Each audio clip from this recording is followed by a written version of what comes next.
Na mtazamaji wa PMTV Tanzania, uhali gani? Karibu tena katika update za PMTV Tanzania. Tupo hapa kwa ajili ya kukujuza mengi ya ndani na nje ya hapa Tanzania, hasa katika anga za kisiasa zaidi na habari za kimataifa.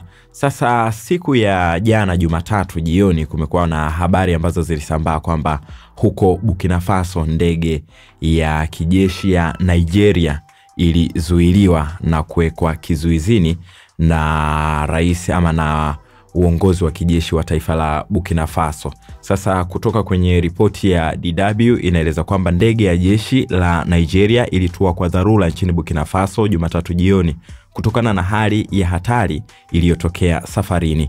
Muungano wa kikanda umesema huo ni ukiukaji wa anga ya Burkina Faso. Sasa huo ni muungano wa nchi za Sahel unaoundwa na Burkina Faso, Mali pamoja na Niger. Umeweka ulinzi wa anga katika hali ya tahadhari ya juu sana, ukiwa na mamlaka ya kudungua ndege yoyote ile inayokiuka anga yake. Kulingana na taarifa iliyotolewa na kiongozi wa kijeshi wa Mali, Jenerali Assimi Goita, amebainisha hayo kwamba wao ndio walifanya hivyo kama sehemu ya kujilinda.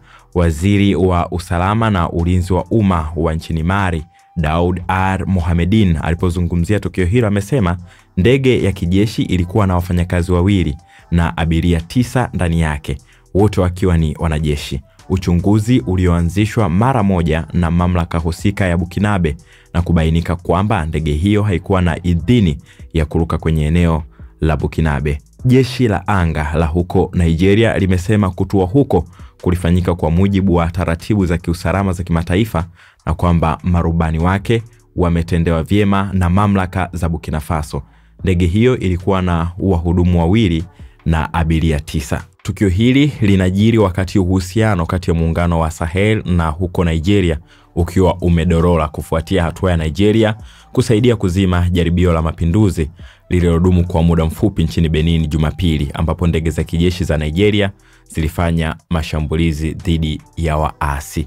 Sasa hiyo wanasiasa na wachambuzi wa habari za kimataifa wanaitazama kama huenda muungano huu wa Sahel, nchi ambazo tayari zinaongozwa kijeshi za Niger, Mali pamoja na Burkina Faso, huenda ukazidi kuimarika zaidi, na ukipata nguvu utakuwa hatari kwa mataifa ya nje pale ambapo watataka kupitisha ajenda zao ama kupinga mambo mengi. Swala dogo tu ambalo limetokea siku ya Jumapili ambalo limeonyesha ishara kwamba ukuaji wa muungano wa Sahel ni pamoja na hiyo, baada ya mapinduzi ya Benini, nchi ambazo zinaunga mkono rais wa nchi hiyo zikamshika mkono haraka na kurudisha nchi, ikiwemo Nigeria ambao walituma askari wake kwa ajili ya kwenda kutoa msaada huko Benini. Lakini Burkina Faso, Niger pamoja na Mali ambazo zipo tayari kijeshi na zina muungano huo wa Sahel zinaonyesha kutokuunga mkono tawala nyingi ambazo zipo chini ya wanasiasa. Je, kama nchi za Afrika Magharibi zitaendelea na mapinduzi na zikaungana kama ambavyo Sahel wameshaungana, zitakuwa na nguvu kuyashinda mataifa ya Ulaya ambayo huwa yanaleta ajenda zao huko Afrika? Nini maoni yako? Shiriki nasi kwenye comment hapo.